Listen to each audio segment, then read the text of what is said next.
An Arab executive came home unexpectedly and froze when he saw the nanny doing this with his autistic son. It was supposed to be just another ordinary evening in the life of Zaid Al-Karim, one of the most feared and respected Arab executives in Dubai, known for his ruthless negotiations, skyscraper offices, and a net worth that placed him among the world's wealthiest men. Zaid rarely allowed emotions to interfere with business. But one night, returning home earlier than expected, he would walk through the golden doors of his mansion and witness something that would shake him to the core. Inside the quiet halls of his palace, he froze, unable to breathe, when his eyes fell on the nanny and his autistic son. What she was doing left him speechless, and what followed would change his entire definition of love, trust, and fatherhood forever. Before we begin, make sure to subscribe to the channel, like this video, and turn on notifications. This helps us bring more inspiring stories like this to you. Stories of power, resilience, and the hidden humanity of the world's richest men. The Al-Karim estate stood like a fortress against a desert night, a mansion of white stone and glass, glittering under the watchful eyes of security cameras, and the guards stationed at every gate. It was a home built not just a house of family, but to display power, an empire of marble floors, crystal chandeliers, and towering walls that whispered of unimaginable wealth. Inside those walls, however, the story was far more fragile, held together by a little boy whose silence spoke louder than any words. Zaid Al-Karim had built everything from nothing. Born in the bustling chaos of Sharjah, raised by a widowed mother who taught him discipline and endurance, he clawed his way into the ruthless world of oil, real estate, and investments. By the time he was 43, he was one of the most influential executives in the Arab world. His name commanded respect, his fortune opened every door, and his power silenced opposition. Yet none of those achievements prepared him for the delicate journey of raising Omar, his 6-year-old son diagnosed with autism. Omar was the heartbeat of the Al-Karim household. He spoke little, often retreating into his own world of toys, drawings, and numbers, but his presence carried a weight that humbled Zaid in ways no boardroom ever could. Omar was a reminder that money could not buy everything, neither connection nor healing, neither joy nor peace of mind. That night, Zaid arrived earlier than anyone expected. His private jet from Riyadh touched down sooner than scheduled, his chauffeur weaving through the neon lights of Dubai until the gates of the state opened before them. Normally, he would have announced his arrival. Normally, his staff would prepare a feast, the nanny would ensure Omar was well-dressed, and the house would glow with rehearsed perfection. But tonight, Zaid wanted silence. He wanted to surprise his son, to see him without the stage-managed rituals of wealth. As he stepped inside, the marble floor echoed under his polished shoes. He loosened his tie, dropped his briefcase on the entry table, and listened. The mansion was quiet, too quiet. Usually at this hour, the sound of cartoons or Omar's small feet running across the rugs filled the halls. But tonight, there was only stillness. He followed the faintest sound, a voice, soft and melodic, drifting from Omar's playroom. Zaid slowed his pace, his chest tightening. The voice was not his wife's, for she was in Paris attending a gala. It was not the housekeeper's. It was a nanny, a young woman named Amina, hired less than a year ago from Morocco. She was polite, humble, and devoted, yet Zaid had rarely exchanged more than formal words with her. To him, she was an employee, someone paid generously to do her job. But what he saw when he pushed open the door left him frozen. Omar was sitting on the carpet, surrounded by building blocks. His small hands trembled as he tried to fit one piece into another, his face twisted in concentration. Beside him sat Amina, her long dark hair tied loosely, her eyes warm with patience. She was humming, a soft Arabic lullaby, her hand gently guiding Omar's without forcing him. Every time Omar succeeded in connecting two blocks, she clapped quietly, and Omar's lips curved into something Zaid had almost forgotten existed on his son's face, a smile. It was not just a smile. It was the way Omar leaned into her, the way his rigid shoulders softened under her touch, the way his usually restless eyes fixed on hers with trust. A trust Zaid had been trying for years to earn, only to be met with silence.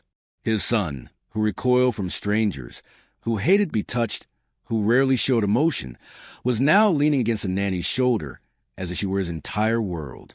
Zaid's throat tightened.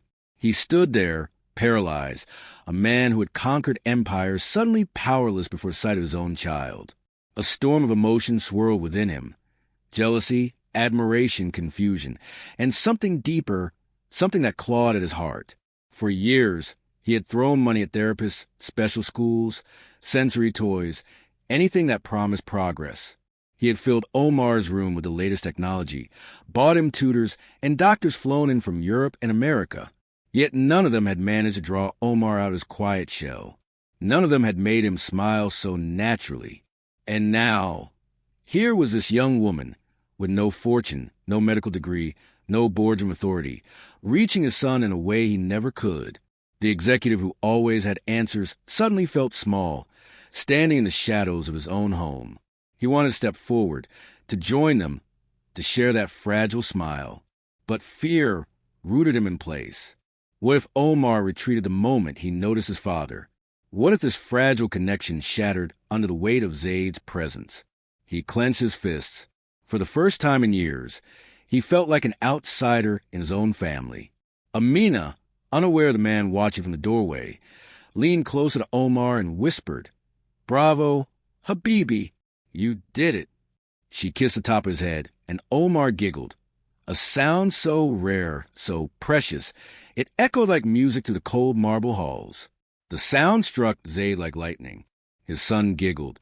His son, who rarely spoke, who often cried when overwhelmed, was laughing. And Zaid hadn't been the one to cause it. That realization cut him deeper than any rival's betrayal. His phone buzzed in his pocket, snapping him out of his trance. He quickly silenced it, but the tiny vibration was enough to make Omar glance toward the door. Their eyes met. For a moment, Zaid felt exposed, as if his son could see the longing and shame written all over his face. Omar blinked, then turned back to Amina, burying his head against her arm. Zaid stepped back into the shadows, his heart racing. He couldn't let them see him like this, weak, unprepared, shaken. He needed time to process what he had witnessed. He needed to understand how his son had built such a bond without him. As he walked away, his polished shoes echoing down the hallway, Zaid knew his life had just shifted. The empire he ruled outside these walls suddenly felt meaningless compared to the empire of love and trust being built quietly inside a child's playroom. For the first time in years, Zaid Al-Karim was afraid, not of losing a deal, not of facing rivals, but of losing his place in his son's heart. And as he closed his bedroom door, he whispered to himself, "What am I missing, and what is she giving him that I cannot?" The question haunted him into the night, a seed of doubt and longing that would grow into a storm far greater than he could ever imagine. The morning sun broke across the glass walls of the Al-Karim mansion, spilling warmth over stone floors that usually felt as cold as Zaid's reputation. He hadn't slept. Every time he closed his eyes, he saw Omar's small body leaning into Amina's shoulder, her quiet hum wrapping him in a peace Zaid had never been able to give. For a man who controlled empires, who bent corporations and ministers to his will, that memory made him feel powerless. Still dressed in his nightshirt, he walked the house like a stranger, bare feet silent on marble. He followed the sound again, soft singing, like a thread leading him back to the room where his world had tilted. This time, he didn't linger in the doorway. He stepped in. Omar was cross-legged on the rug, blanket across his lap, tambourine beside him. Amina mirrored his posture, head tilted, her body language a copy of his. They were communicating in a language without words. Every movement Omar made, she mirrored. When he tapped once on the tambourine, she tapped once. When he glanced at a blue block, she picked up another blue block. It wasn't therapy that Zaid had bought with fortunes. It was presence. "Good morning," Zaid said softly. His voice felt awkward, like a foreign guest in his own home. Omar stiffened. His hands tugged at the blanket, his shoulders inching upward. Amina lifted a hand without looking at Zaid, just a small pause in the air. "Wait, don't push." So Zaid stayed where he was, hands open, chest rising like he had stepped onto fragile ice. "Join us," Amina said gently, finally looking at him. "But on his terms." Zaid frowned. "And what are his terms?" "No shoes. No phone. Sit on the floor. Follow his lead. Zayd was not a man who took instructions. His instinct burned to snap back, to remind her who paid her salary. But something about her tone, steady, confident, but not arrogant, cut through him. Slowly, he placed his phone and watch on the side table, slipped out his jacket, and lowered himself to the rug. His knees protested. His pride protested louder. Still he stayed. Omar looked at him through narrowed eyes, cautious. Then he tapped the tambourine once. Zayd hesitated. Then tapped the rug once. Omar tapped twice. Zayd tapped twice. A game, a rhythm, a conversation so fragile it might vanish if he tried to name it. Good, Amina whispered. You're matching his world. Zayd's throat tightened. How did you learn this? My brother, she said, and training in Casablanca. They taught me to regulate my body so he can regulate his. We don't pull him into our pace. We meet him in his. Zayd nodded, forcing his eyes to stay on Omar. The boy tapped 3 times, then touched a blue block, stacking it against another. Amina clapped quietly. Omar's lips curved into the faintest smile. The smile pierced Zayd like sunlight after years of storm. He felt his chest swell, then ache. For years, he had thrown money at specialists in schools, and still Omar rarely smiled. And here, with this woman, he did. His phone buzzed, vibrating against the table like an intruder. Zayd glanced back. Amina shook her head. Stay. For the first time in years. He ignored the call. The session ended as gently as it began. Omar crawled under his blanket, eyes fluttering, already drifting. Amina tidied the blocks in silence. Zayd rose to his feet, muscles tight, but his heart strangely light. The moment shattered when his phone lit again, this time with a call he couldn't ignore. Layla, his wife. Zayd, she said the second he answered, her voice sharp and metallic even across oceans. We have a problem. The magazine spread is on Saturday. They want Omar in the pictures. Donors expect it. No, he said immediately. He won't handle that. He has to, she snapped. Do you want rumors? Do you want investors questioning us? This foundation thrives on image. He will smile. He will pose. Zayd's voice hardened. He's not a prop. Layla's tone dropped to ice. This isn't about him. This is about her. The nanny. Staff are talking. Someone said she kisses him. It's unprofessional. Zayd closed his eyes. He remembered last night's kiss on Omar's head, the way it had pulled laughter from his son's chest. She comforts him, he said. She crosses lines. Layla shot back. And I will deal with it when I land. The line went dead. Zayd stood frozen, phone heavy in his palm. He returned to the playroom. Amina met his eyes instantly, reading the tension in his body. Your wife, she said quietly. She's coming home tonight. And she wants to end this. For a second, fear flickered in Amina's gaze, but then it settled into resolve. If she fires me, fine. But know this, disrupting Omar's routine will hurt him. You've seen what trust looks like. If you take it away, she didn't finish. She didn't need to. Zayd sat down again, ignoring the vibration of another message. Then teach me. If I'm protect him, I need to understand. She studied him, weighing the sincerity in his tone. Finally, she nodded. 5 minutes. Twice a day. Mirror. Match. No demands. Only 5 minutes? He asked, surprised. For you, it will feel like hours. She was right. The minutes stretched like years. His knees ached. His mind screamed to check his phone. But then, Omar's hand brushed against his pant leg. A small touch. 1 second, then gone. Zayd froze, afraid to breathe. It was nothing, but to him, it was everything. Later that day, Kareem, his head of security, entered the study. Sir, there's chatter online. He handed over a tablet. A grainy photograph showed Amina on the lawn with Omar, crouched over chalk drawings. The caption accused a Gulf billionaire of letting an unqualified nanny experiment on his autistic son. Zayd's jaw locked. Who leaked this? We suspect someone inside, Kareem said. The comments are vicious. They call it neglect. Zayd studied the picture. Omar crouched, chalk in hand, lines of color on the stone. Amina beside him, patient, watching. To the world it looked odd. To Zaid it looked like hope. "She has results," he said coldly. "Tighten security. Ban staff from phones. And find the traitor." Evening fell like a storm cloud. The house trembled with activity. Maids arranging flowers. The chef cursing in the kitchen. Layla's plane would land at 5. At a quarter to, engines hummed at the gates. Zaid stood in the hallway as Layla swept inside, sleek, polished, a photographer trailing behind her despite the protest of security. "What is this?" she demanded, heels striking marble. She strode straight into the playroom. Omar sat under his blanket, Amina brushing his arms with slow, steady strokes, helping him regulate. Layla froze, then hissed, "Stop that! Get away from him!" Her voice cracked like a whip.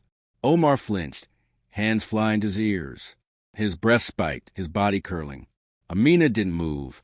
Her tone was calm, steady as stone. "Please lower your voice." "He's calming." "I said stop." Layla lunged forward, hand outstretched. Zaid stepped between them. The staff gasped. The photographer raised his camera. Omar whimpered, rocking. "Zaid." Layla snapped. "Tell her she's fired. Now." The world narrowed to a knife edge. 2 choices. 2 futures. His wife's fury at his back. His son's fragile trust in front of him. And then, to the storm of voices, Omar's lips parted. For the first time in his life, he spoke a word. The room froze as though time itself had stopped. Omar's lips had parted, and from his small mouth came a word so soft, so uncertain, that Zaid almost doubted his own ears. "Baba." It was barely more than a whisper, a fragile sound carried on trembling breath. Yet it was unmistakable. The word fell into the air like a pebble into still water, its ripples spreading through everyone present. For 6 years, Zaid had waited for this moment. He had dreamed of hearing his son's voice, longed to hear him call Baba. And now, unexpectedly, it had happened. He felt something explode inside him. Relief, joy, disbelief, and terror all tangled together. Zaid dropped to his knees, his chest heaving. "Omar," he whispered, eyes wide, voice breaking. "Say it again, Habibi. Please." But the boy buried his face into Amina's shoulder, clinging to her sleeve as though she were the only anchor in a chaotic sea. His body trembled from the effort of producing that single word. He had given all he had to give. Layla's reaction was not joy, but suspicion. "No!" she snapped, her tone sharp as broken glass. "That wasn't real. You're imagining things. He made a sound, that's all. Don't let this girl fool you." Her words slashed through the fragile moment. Omar whimpered, rocking back and forth. Hands pressed his ears. Amina shot Layla a furious look, but said nothing, focusing instead on the child in her arms. She whispered softly, brushing his arms with slow, steady strokes. "You're safe, Habibi. You did so well. Breathe with me. Just breathe." Zaid felt a burning rage rise in his chest. He turned on Layla, his voice dark with fury. "I know what I heard. Our son spoke. Do not diminish it." But Layla stood tall, her eyes cold, her lips curled in disdain. "You're blinded, Zaid. Blinded by this nanny's tricks. She wants you to think she's a miracle worker. She's manipulating you and him." Amina's voice cut through the storm, low but steady. "No manipulation. Only patience. Only trust." "Silence." Layla hissed, her face flushed with rage. She pointed at Amina with a shaking finger. "You will not speak to me. You will not defy me in my own house. You are dismissed." Omar cried out at the sudden spike in tension, the sound raw and panicked. Zaid's instincts roared. He moved forward, placing himself between his wife and his son, towering over Layla with a presence that filled the room. "No," he said, his voice sharp as steel. "She stays." The silence that followed was thick, suffocating. Staff clustered nervously in the hallway, drawn by the raised voices, but too afraid to enter. A photographer, still lingering from earlier, raised his camera before Kareem's heavy hand shoved it down. Layla's eyes narrowed. "You're choosing her over me? Over your wife? Over our family's reputation?" Zaid shook his head slowly. I am choosing Omar. For the first time, he is reaching for the world. For the first time, he called me Baba. If you can't see the miracle in that, then perhaps you've lost sight of what family means. The words hit harder than any business negotiation. Layla faltered, her perfectly composed mask cracking. Beneath the fury, there was something else. Fear. Fear of losing control. Fear of being eclipsed by a bond she could not create. Amina, still holding Omar, whispered, He needs calm. Please, both of you, don't tear this moment apart. Her plea was simple, but it carried the weight of truth. Zaid looked at his son, fragile and trembling, clinging desperately to the one person who gave him peace. His empire, his wealth, his reputation, none of it mattered compared to this. Take him to the garden, Zaid said softly to Amina. Keep him safe. Amina nodded, carrying Omar out, the boy's arms locked around her neck. His voice had fallen silent again, but the echo of that one word, Baba, still hung in the air. When they were gone, Zaid turned back to his wife. What I heard tonight changed everything. If you fight this, you're not protecting him. You're protecting an image. I won't allow it. You'll destroy us, Layla whispered. Her voice shook now, her certainty cracking. Do you understand what it means if the world sees him this way? They will see weakness. They will see vulnerability. Do you think our rivals will spare us because of pity? Zaid took a long breath, his eyes fierce. Let them see. If protecting my son makes me look weak, then let me be weak. But I will not abandon him for their approval. The word stunned even him. All his life, he had built fortresses of control.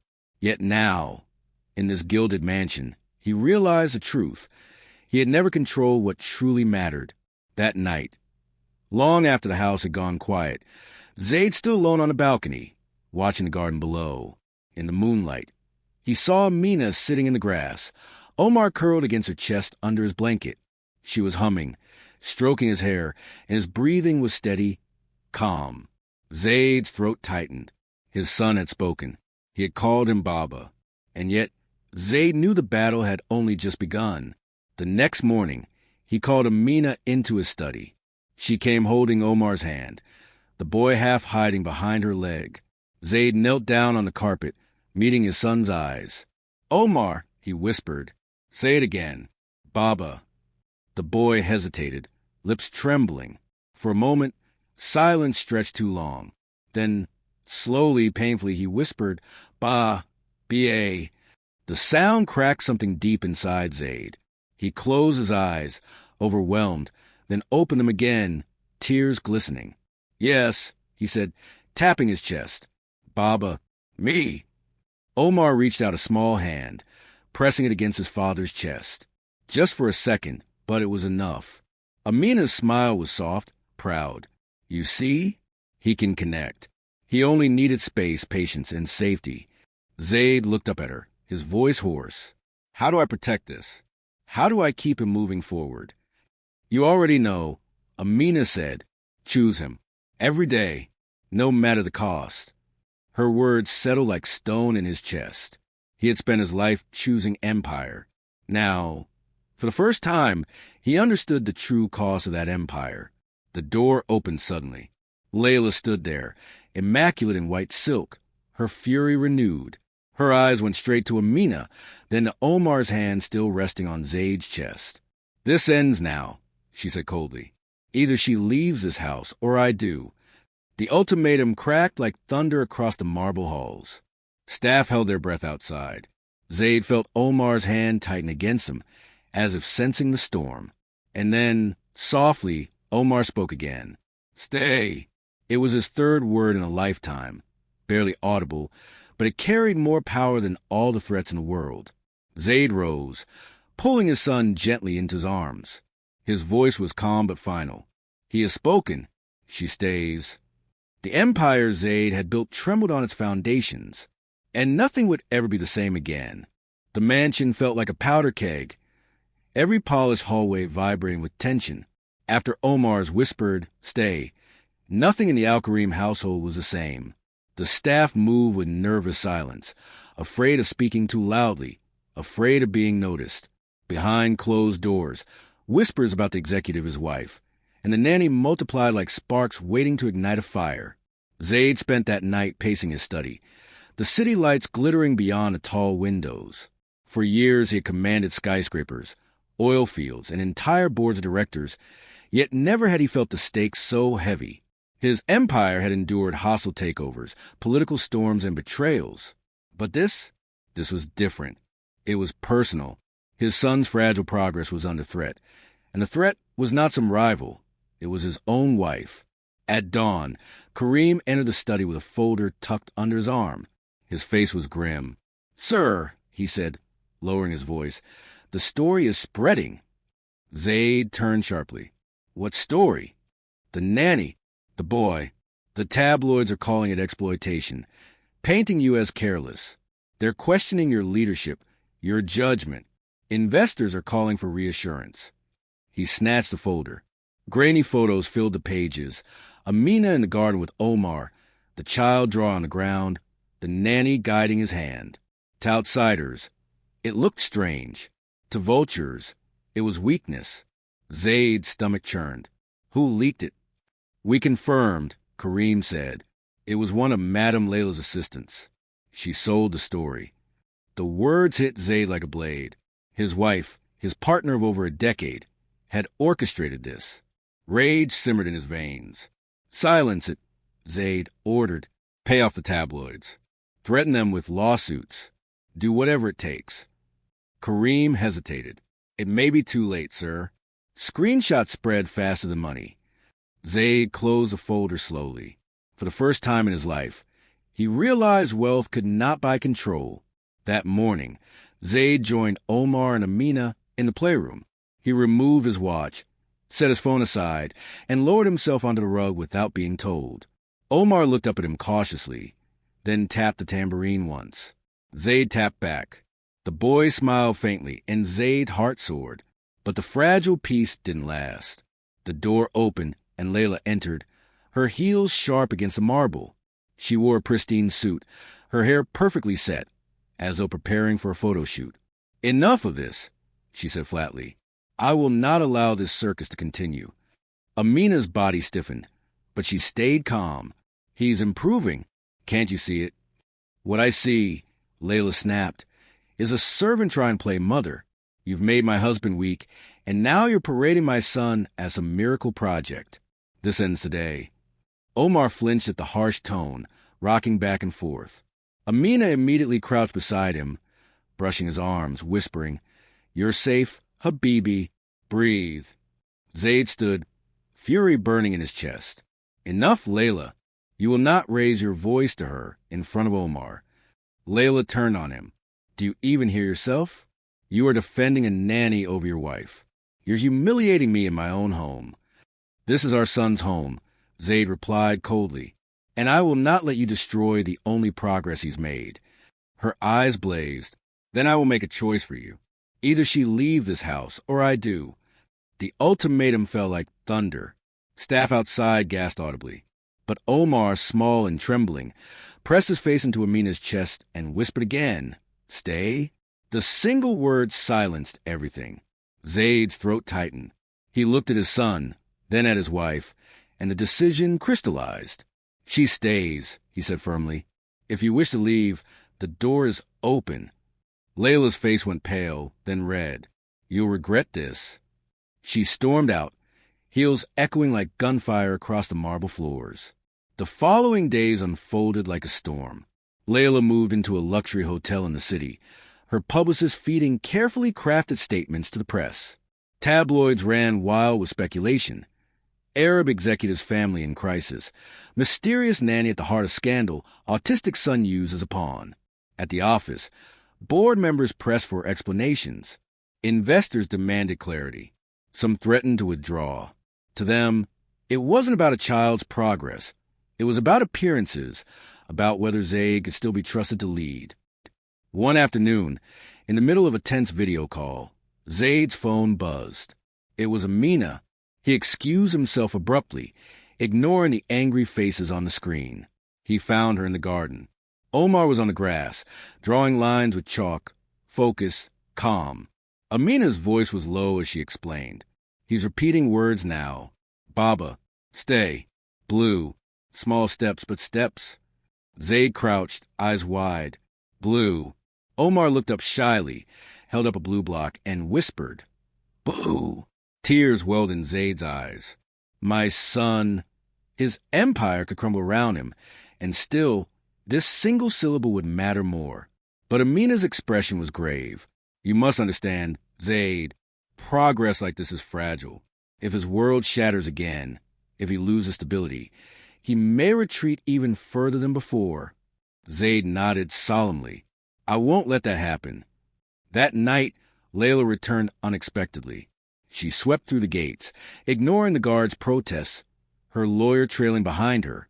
She entered the playroom where Omar sat with Amina, and her voice rang out like a blade. I am filing for custody, she declared. You are unfit, Zaid. You've endangered him by letting this woman interfere. A hush fell. Amina's hand tightened protectively on Omar's shoulder. You dare, Zaid growled, to call me unfit after abandoning him to gallows and cameras? You dare, when you try to make him a prop for your foundation. This house is mine as much as yours, she spat, and my son will not be raised by a servant. Then watch him, Zaid said coldly. Watch what happens when she leaves. He gestured to Amina. Reluctantly, she stood and took a step back. Instantly, Omar's breath hitched. His small body tensed, his hands clamped over his ears. A whimper escaped his lips. No, he cried, voice breaking. Stay! The word ripped through the room, raw and desperate. Tears streamed down his face as he lunged toward Amina, clinging to her legs with all his strength. The room shook with the sound. Staff covered their mouths. Even Layla faltered, her confidence cracking under the undeniable truth. Omar had spoken again, and it was not to her. Zaid's voice was steady, final. He has chosen. This conversation is over. Layla's lawyer tugged her arm, whispering urgently, but she yanked it away, her face twisted with rage. Yet there was a flicker of something else, fear. Without another word, she turned and stormed out. Omar clung to Amina, sobbing into her skirt, whispering the same word over and over. Stay, stay, stay. Zaid knelt beside them, laying a hand gently on his son's back. His voice cracked with emotion. She will stay, Habibi. I promise you. No one will take her away. In that moment, Zaid al-Karim realized the cost of his decision. He could lose his reputation, his investors, even his marriage. But he had gained something infinitely more valuable, the voice of his son. And he knew without doubt that he would sacrifice everything to protect it. The empire of Zaid al-Karim had been shaken to its core. The headlines did not relent. The investors whispered of instability, and the boardroom speculated about weakness. But within the walls of his mansion, something stronger than empire was taking root. A boy's fragile voice and the father who had finally chosen to hear it. Weeks passed since Omar had first spoken. His vocabulary remained small. Baba, stay, blue. But each word was a jewel. Each sound of victory worth more than oil, steel, or stocks. Every night, Zaid sat on the rug with him, tapping rhythms, humming lullabies he never thought he'd remember. And every night, Omar leaned closer, his world widening one breath at a time. Amina remained by his side, patient and steady. Her presence had become the anchor of the household, her quiet strength defying the storm raging beyond the gates. To Zaid, she was no longer an employee, but the bridge between him and the son he had feared he could never reach. But the storm outside demanded reckoning. One morning, Zaid was summoned to the boardroom. Executives from around the world appeared on the screens, their voices sharp and skeptical. Your reputation is in question, one said. Your wife speaks against you, another added. Investors fear distraction, a third concluded. Zaid let them finish, then leaned forward. His voice was calm, resolute. For years you admired me because I built towers and amassed wealth. You call me strong because I crush rivals. But strength is not in empires. Strength is in choosing what matters, even when the world mocks you for it. My son matters. If that makes me weak in your eyes, Then so be it. I would rather lose fortune than lose him. The silence that followed was heavy. Some faces softened, others hardened. But Zaid knew he had spoken his truth. For the first time in decades, he felt free. That evening, he returned home to find Omar waiting on the rug, holding a block. The boy looked up shyly and whispered, "Baba." Zaid dropped his knees, gathering him gently. Tears burned his eyes. "Yes, Baba is here. Always." From the corner of the room, Amina smiled. "He waited for you." Zaid met her gaze. "And I will never leave him waiting again." The weeks turned into months. The scandal slowly lost its fire. Investors adjusted. Newspapers moved on to newer scandals, and the world, as it always did, forgot. But Zaid never forgot the moment his son's voice broke through silence. He never forgot the choice he had made in that playroom, when wealth and power meant nothing compared to one small word. Layla never returned to the mansion. She chose her image, her world of galas and photographs, leaving Zaid and Omar behind. And though the loss was bitter, the house grew warmer without her shadow. One evening, under the desert sky, Zaid sat in the garden with his son asleep on his lap. Amina hummed nearby, her voice soft and steady. For the first time in years, the mansion no longer felt like a fortress, but a home. Zaid whispered into the quiet, not to anyone but himself. "I thought strength was empire, but it was always this. Choosing love over power, choosing presence over image." Omar stirred, his lips moving in sleep. "Stay," he whispered. Zaid kissed his son's forehead. "Always, Habibi, always." And as the stars burned bright over Dubai, Zaid Al-Karim understood the true measure of wealth. Not in towers or fortunes, but in the fragile, priceless sound of his child's voice.